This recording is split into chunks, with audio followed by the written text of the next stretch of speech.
اللہ جزائے خیر دے۔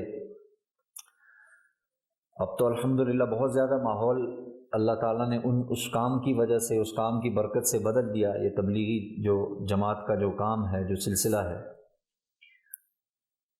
اللہ معاف کرے اس کو، شرک کے ساتھ جوڑنا اور دہشت گردی کے ساتھ جوڑنا انتہائی خباثت ہے، انتہائی بےہودگی ہے۔ ہم تو جانتے نہیں کہ ان کی کیسی کیسی ان کی محنت ہے، اور کیسے کیسے لوگوں کو اللہ تعالیٰ نے ان کے ذریعے سے، ہزاروں نہیں، ہزاروں کا فگر تھوڑا ہے، لاکھوں لوگوں کو اللہ نے ہدایت دی ان کے ذریعے سے۔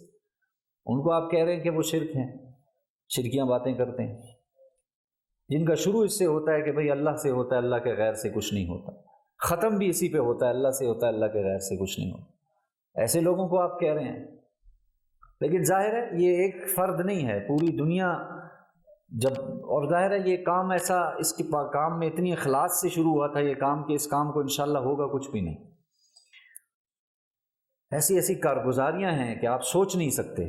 شراب میں لت پت، سر سے لے کر پاؤں تک وہ آدمی ڈوبا ہوا ہے شراب میں، اس نے اپنی کارگزاری سنائی کہ میں نے ان کے ساتھ وقت لگایا، آج میں ہر حرام کام سے بچنے کی کوشش کرتا ہوں۔ کدھر بیٹھے ہیں وہ لوگ؟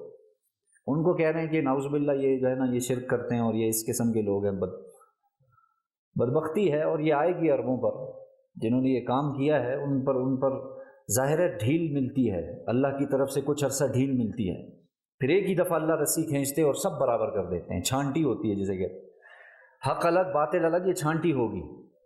اللہ ان کو جزائے خیر دے کہ ایسے نوجوان جن کو پتہ نہیں تھا، اور ہم خود اس کا حصہ تھے، کہ جن کو نہیں پتہ تھا غسل کیسے کرنا ہے، فرض کب ہوتا ہے کب نہیں ہوتا، کیا کرنا ہے کیا نہیں کرنا، وہ سکھایا ہے باقاعدہ طور پہ۔ آپ اٹھا کے دیکھیں، سڑک پہ پوچھیں کس سے سیکھا ہے، وہ بتائیں گے ان سے سیکھا ہے۔